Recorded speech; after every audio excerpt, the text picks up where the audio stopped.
Hidden behind a village church, on an old Roman road in the heart of Warwickshire, there is a hill that isn't quite what it seems.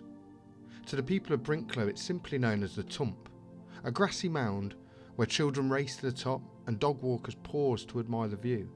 But this hill is no accident of nature. It is the remnant of a mighty medieval castle, and perhaps something far older still.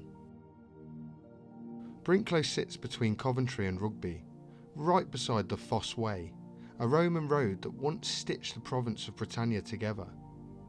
Today, you might drive past without a second glance. A small village, a church, a pub, a few pubs, and a curious earthwork rising from the fields. Behind St John the Baptist Church, a public footpath leads to a scheduled ancient monument, the earthworks of Brinklow Castle, one of the finest surviving motte-and-baileys in the county. Today only the outline of the fortress remains. The Great Mound, the motte, rises around 12 to 15 metres above the surrounding fields, its top flattened to carry a timber tower and palisade. Below it spread two baileys, enclosed courtyards protected by deep ditches and high earthen banks. Brinklow's earthworks are vast. The original bailey may have measured roughly 120 metres across and over 150 metres from end to end. This was later cut down as the site was reshaped and shrank in importance. If you ignore the grass for a moment and just look at the shapes, you can still read the castle in the land. The steep central mound, the ringed ditches, the banks, this is textbook motte-and-bailey, but on a very grand scale. It's been called as fine an example as can be seen anywhere in the kingdom, and when you're standing here, it's easy to see why. Yet the story of Brinklow begins long before the Normans. Archaeologists believe the Tump may have started life as a prehistoric barrow, a burial mound raised perhaps 1,000 years or more before the first castle was even built. The village name itself offers a clue. Brinklow is thought to derive from the Old English Brinker's Hlaw or Brinker's Mound, a hint that by the Anglo-Saxon period the hill was already ancient and associated with a person or chieftain called Brinker. The mound has never been fully excavated. Whether it hides the burial of a minor brawler or even Brinker, him or herself, remains an unanswered question. Long before the castle, the wider landscape around Brinklow would have been familiar in some ways and very different in others. A scatter of farmsteads along the Fosse Way, and open fields and common grazing around Brinklow Hill. The nearby now lost village of Smite was held before the conquest by a man called Harding, a name pointing to a community of herders and cattle farmers. Livestock would have been central to life here, just as cattle still dot the fields around the Tump today. When the Romans arrived, they drove the Fosse Way straight past this ancient mound. Roads like this were military lifelines, supplying forts, moving troops, and asserting control. Some historians have suggested that Brinklow may have hosted a Roman signal station, watching over movement along the road. If true, the mound would have already been a landmark and a symbol of power long before the Middle Ages. In 1066, William of Normandy conquered England, but victory at Hastings was only the beginning. To hold his new kingdom, William's followers threw up hundreds of castles, swift timber fortresses raised on earthen mounds to dominate the landscape. Brinklow was one of these. In the late 11th century, Aubrey de Courcy, a powerful Norman lord, rebuilt this ancient mound into a formidable motte-and-bailey castle, probably as part of campaigns to secure the Midlands and the North.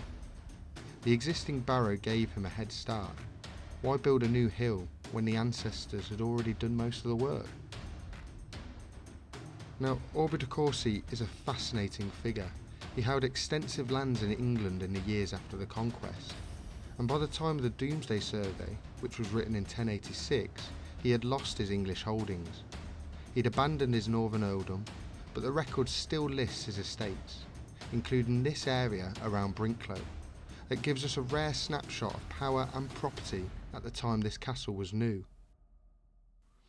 Now, not everyone agrees that Aubrey de Courcy was the man behind Brinklow Castle. Another strand of research places its construction slightly later, during the turbulent reign of King Stephen, when the manor of Brinklow was held by the powerful Baron Roger de Mowbray under the Earls of Leicester. Roger was no ordinary landlord. He became a crusader fighting in the Second Crusade, and a staunch supporter of King Stephen and the Knights Templar, granting the Templars land in Warwickshire where they founded Temple Borsal. In this version of events, Brinklow Castle was thrown up to settle disputes over who controlled the manor, or simply to make a very visible statement of power during these chaotic years. Built in timber with a huge motte and twin baileys, it was clearly conceived as a serious defensive work, even if it was only used for a relatively short time. The earth was hacked from the hill itself, and the labour came from the people of Brinklow, men first intimidated, then compelled to raise the fortress that towered over their own village. Years later, Roger returned to the Holy Land and was captured at the Battle of Hattin. The Templars paid his ransom, but he died soon afterwards, and whatever part he played in Brinklow's story was simply left to the earthworks alone to remember. For a brief time, Brinklow Castle would have been alive with sound and activity. Soldiers manned the walls, local people brought rents in grain and animals, the Lord's Hall, barns and workshops clustered inside the bailey. From the tower, the garrison could watch travellers on the Fosse Way and any threat moving through the countryside. Yet, unlike great castles of stone such as Warwick, Brinklow never received a permanent stone makeover. It remained a timber fortress on earth banks, powerful but only temporary. By the 13th century, the castle was abandoned. No chronicler recorded exactly why. Perhaps its strategic value declined as power shifted elsewhere. Perhaps the cost of upkeep outweighed its usefulness. Whatever the reason, the defences were left to crumble, and the site slowly returned to pasture. For all its imposing earthworks, we have no record of major battles or sieges at Brinklow, and the fact that the castle was abandoned relatively early suggests that the area soon settled into a wary coexistence with its Norman overlords. The feudal system that followed was complex and ever-shifting at the top. Great lords and royal favourites trading manors through war, marriage and inheritance. But for most people in Brinklow, life probably changed little beyond who they paid their dues to. The manor passed from Roger de Mowbray to William de Stuteville, and by 1218 his nephew Nicholas was confirmed in possession, along with rights to a weekly Monday market and an annual fair on St Margaret's Day. By 1275, the Earl of Leicester was holding court here twice a year and enforcing the assizes of bread and ale, fixing the official price of these daily essentials. Even as the castle faded, lordship and law still weighed heavily on everyday life. Modern techniques like LiDAR, which uses laser scanning to strip away vegetation, reveal just how complex the earthworks remain beneath the grass. Around the Tump, the land still bears the marks of the Middle Ages. Close by, the soil undulates in long, regular waves, the remains of ridge and furrow fields created by teams of oxen pulling heavy ploughs century after century. These fields once supplied the castle, and later the village beyond. Today, Brinklow Tump really does belong to everyone. It's been a scheduled monument since 1925, which means it's legally protected. No digging, no metal detecting, unless you have the proper permissions. The real riches of the mound are better left undisturbed, waiting for the day archaeologists decide, if they ever do, to look beneath the surface.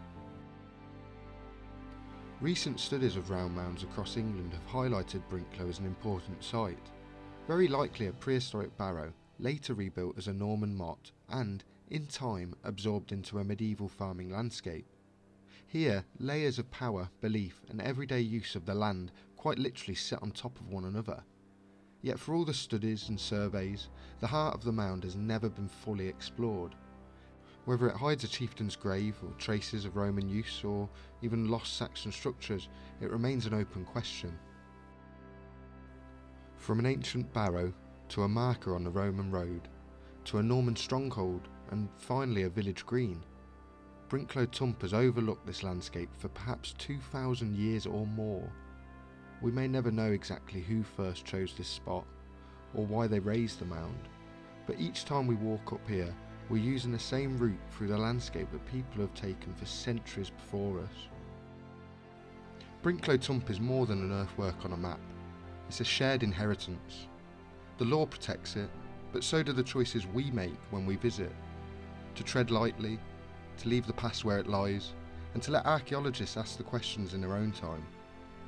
The real power of this place isn't in buried treasure or lost kings, chieftains. It's in the way one small hill can hold centuries of memory and still have room for ours. If you've enjoyed this walk through Brinklow's past and you'd like to see more stories from the landscape around us, don't forget to support the channel. Like, subscribe and share this film with anyone who loves a good bit of local history. Drop a comment with your own memories of the Tump or suggestions for where we should explore next. Thanks for watching and I'll see you in the next one.